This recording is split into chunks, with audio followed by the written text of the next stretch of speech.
নমস্কার, আমি ডক্টর বোধিসত্ত্ব খান চলে এসেছি সহজ শেয়ার বাজারের আরেকটি নতুন এপিসোড নিয়ে। প্রিয় বন্ধুরা, আশা করি সবাই ভালো আছেন এবং সুস্থ আছেন। অবশ্য এখন বিনিয়োগকারী বা ট্রেডার্স বিগত দুদিন ধরে যে স্বস্তি এবং আনন্দ অনুভব করছেন সেটা বলাই বাহুল্য।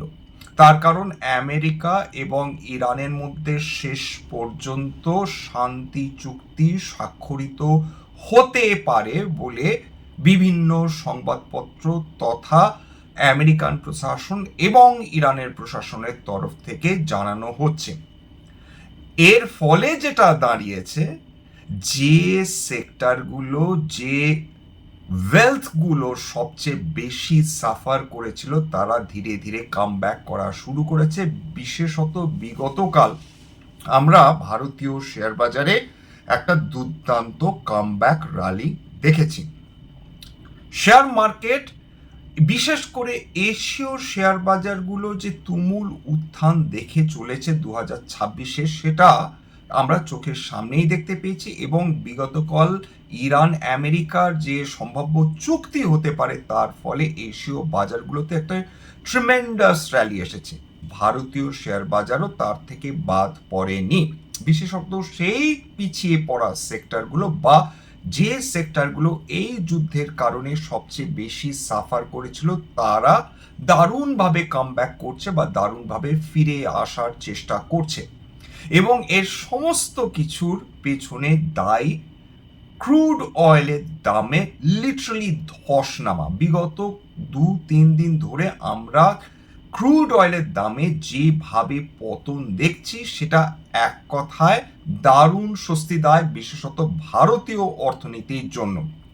আজকে লাস্ট ডেটা পাওয়া অবধি ক্রুড অয়েল ট্রেড করছিল মাত্র $76 প্রতি ব্যারেল। প্রায় 6.5% ক্র্যাশ অলরেডি হয়ে গেছিল যখন এই ডেটাটা আমি সংগ্রহ করেছি।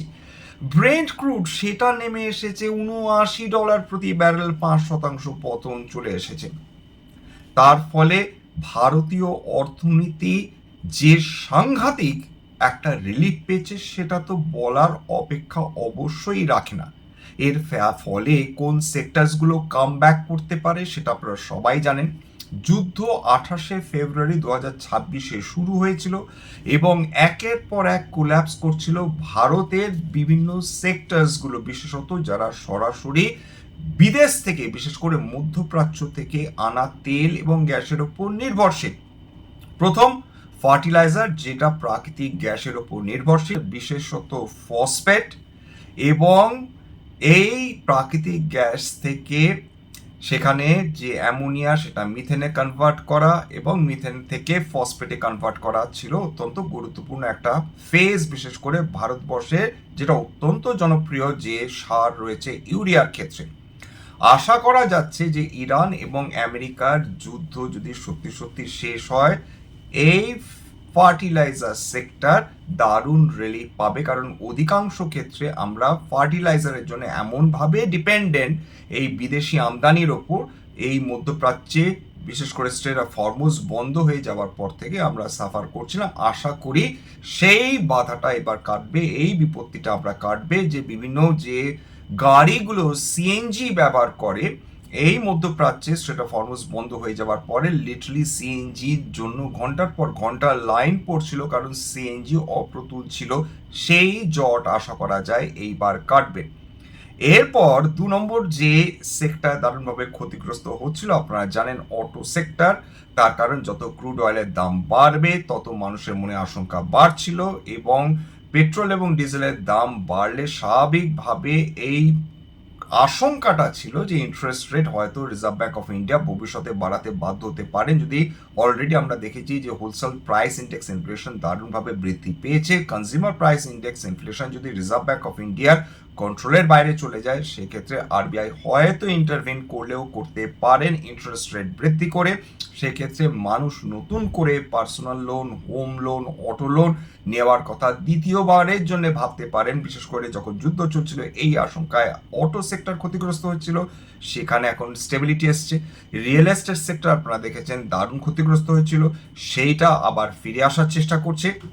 এছাড়া পেন্টস সেক্টর, যেটা সরাসরি ক্রুড অয়েলকে নিজের কাঁচা মাল হিসাবে ব্যবহার করে নিজের পণ্য তৈরি করার জন্য, এবং টায়ার্স যারা সরাসরি এই ক্রুড অয়েল ব্যবহার করে নিজেদের পণ্য তৈরি করার জন্য অর্থাৎ টায়ার তৈরি করার জন্য তারা ক্ষতিগ্রস্ত হচ্ছিল। এছাড়া ফিনান্সিয়ালসগুলো রয়েছে, তার মধ্যে housing finance company, non banking financial companies, bank, তারা ক্ষতিগ্রস্ত হয়েছিল এই আশঙ্কায় যে তারা তাদের লোন বুক কমে যাবে, অর্থাৎ মানুষ লোন নিতে আগ্রহী হবেন না।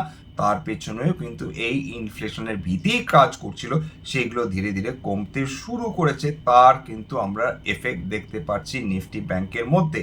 এছাড়া অয়েল অ্যান্ড গ্যাস বহুদিন পর আমরা রিলায়েন্স ইন্ডাস্ট্রিজে একটা হালকা র্যালি দেখতে পেয়েছি, যদিও সেটা এখনো সাবস্ট্যান্সিয়াল কোনোভাবেই না, কিন্তু রিলায়েন্সের এই যে সামান্যতম উত্থান সেটা থেকে একটা ভরসা দেখা যাচ্ছে যে ক্রুড অয়েলের যত দাম বাড়বে, রিলায়েন্স ইন্ডাস্ট্রিজের মতন ডাউনস্ট্রিম কোম্পানিজগুলো তারা কিন্তু ধীরে ধীরে তাদের প্রফিট মার্জিন বাড়াতে সক্ষম হবে। তার ফলে ভবিষ্যতের কোয়ার্টারগুলো, যদিও বা সামনের এই জুন কোয়ার্টারটাও আমরা বাদ দিই, পরবর্তী কোয়ার্টারগুলো হয়তো ইমপ্রুভ করবে যদি ইরান আমেরিকা একটা স্টেবিলিটি আনতে সক্ষম হয় স্ট্রেট অফ হরমুজের মাধ্যমে।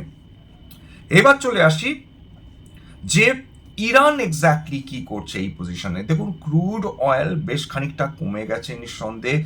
রাশিয়া দারুণভাবে তাদের তেল উৎপাদন বৃদ্ধি করছে এবং তেল এক্সপোর্ট করার বৃদ্ধি করেছে। তার কারণ ইরান এবং আমেরিকার মধ্যে যেরকমভাবে দ্বন্দ্ব চলছে এবং ইরান আমেরিকা পরস্পরকে যেরকম আঘাত করে চলেছে, একইভাবে অন্যদিকে ইউরোপে রাশিয়া এবং ইউক্রেন কন্টিনিউয়াস কিন্তু একটা যুদ্ধ চলছে। বিশেষ করে ইউক্রেন সহজ দেশ নয় সেটা বোঝাচ্ছে। ইউক্রেন টেকনোলজিক্যালি কিন্তু একটা দারুণ সুপিরিয়ার কান্ট্রি। তারা ক্রমাগত ড্রোন আক্রমণ করছে এবং তাদের টার্গেট কিন্তু বিভিন্ন অয়েল এবং গ্যাস যে টার্মিনালসগুলো রয়েছে রাশিয়ার ক্ষেত্রে। এবং তার কারণ তারা জানে, ইউক্রেন জানে যে রাশিয়ার তেল রপ্তানি তারা যদি ব্যাহত করতে পারে, সেক্ষেত্রে তারা রাশিয়ার ক্ষেত্রে দারুণ অর্থনৈতিক ক্ষতি সাধন করতে পারে। এই জন্য ইউক্রেন এখন রাশিয়ার বিভিন্ন অয়েল এবং গ্যাস টার্মিনালগুলো টার্গেট করছে, এবং সেটা যদি তারা করে এবং সেখানে অলরেডি তারা সাকসেসফুল হয়েছে বেশ কিছু ক্ষেত্রে, তার ফলে একটা পিরিয়ড অফ টাইম রাশিয়া তারা তেল রপ্তানি করতে তারা বন্ধ করে দিয়েছে, বিশেষ করে গ্যাসোলিন। কিন্তু ভারতবর্ষের ক্ষেত্রে আমরা দেখেছি মাত্র কয়েকদিনের মাধ্যমে এই যে ইরান আমেরিকা দ্বন্দ্ব শেষ হতে চলেছে, তার ফলে ভারতীয় শেয়ার বাজারে র্যালিটা যেটা হয়েছে দেখুন, তার ফলে নিফটি অতি দ্রুত 23,000 লেভেল থেকে 24,000-এর কাছাকাছি চলে আসতে সক্ষম হয়েছে। যদি এই চুক্তি স্বাক্ষরিত হয়, সেক্ষেত্রে এরকমও আমরা আশা করতে পারি যে ক্রুড অয়েল মোটামুটি $70 থেকে $75 মধ্যে স্টেবিলাইজ করবে, কিন্তু খুব যে পড়বে সেরকম সম্ভাবনাও কম। তার কারণ ইরান বলে দিয়েছে তারা সার্ভিস ট্যাক্স বিভিন্ন জাহাজ প্রতি চার্জ করবে, অর্থাৎ আমেরিকা ইরানকে আক্রমণ করার আগে যে স্টেবিলিটি এই মধ্যপ্রাচ্যে ছিল, সেই স্টেবিলিটি ভবিষ্যতে আর কোনোদিন পাওয়া যাবে কিনা সেটা নিয়ে সন্দেহ থাকছে। তার কারণ যেভাবে রেড সি দিয়ে যখন জাহাজগুলো যায়, সেখানে ইজিপ্ট বিশেষ করে একদম মুখে বসে আছে কর বা ট্যাক্স কালেক্ট করার জন্য, ঠিক সেইভাবেই ইরানও তাদের মনোগত ইচ্ছা যে আমেরিকার দ্বারা যে ক্ষতি সাধন হয়েছে সেই ক্ষতি পুষিয়ে নেওয়ার জন্য তারা কিন্তু বিভিন্ন দেশের তারা জাহাজের ওপর, বিশেষ করে অয়েল এবং গ্যাস বাহী যে জাহাজগুলো রয়েছে তার উপর তারা সার্ভিস ট্যাক্স বসাতে চায়। যদিও চুক্তিটা হোক, চুক্তি দেখলে আমরা বুঝতে পারবো যে এখানে আমেরিকা প্রকৃতপক্ষে গেন করলো নাকি ইরান প্রকৃতপক্ষে গেন করলো। কিন্তু যেটা ভালো হলো, এতদিন এই দুটি দেশের যুদ্ধের মাঝখানে পড়ে গিয়েছিল ভারতবর্ষের সঙ্গে সঙ্গে মারাত্মক সাফার করছিল মধ্যপ্রাচ্যের 8টা দেশ। আশা করা যেতে পারে এবার স্টেবিলিটি ফিরবে, এবং স্টেবিলিটি ফিরলে তখন ভারতবর্ষ তার যে কোর সেক্টরগুলো, মূল যে শক্তিশালী ভবিষ্যতের সেক্টরগুলো, তার ওপর কিন্তু বেশি ফোকাস করতে পারবে। অলরেডি ভারতবর্ষ, বিশেষ করে ভারত সরকার দারুণভাবে ফোকাস করা শুরু করে দিয়েছে। বিশেষ করে ভারতীয় ইনফ্রাস্ট্রাকচার, রিনিউয়েবল এনার্জি পুশ তো বহুদিন আগে শুরু হয়েছিল, সেটাতে ভারত সরকার দারুণভাবে সাকসেসফুল। এখন সেমিকন্ডাক্টরস, ডিফেন্স, এই দুটো এরিয়াতে ভারত সরকার তারা যে রিনিউয়েবল এনার্জির ক্ষেত্রে যে সাফল্য তারা দেখাতে পেরেছেন, সেটা এই দুটি সেক্টরেও তারা একইভাবে সেই সাফল্য আনতে পারেন কিনা সেটার দিকেও আমাদের নজর থাকবে।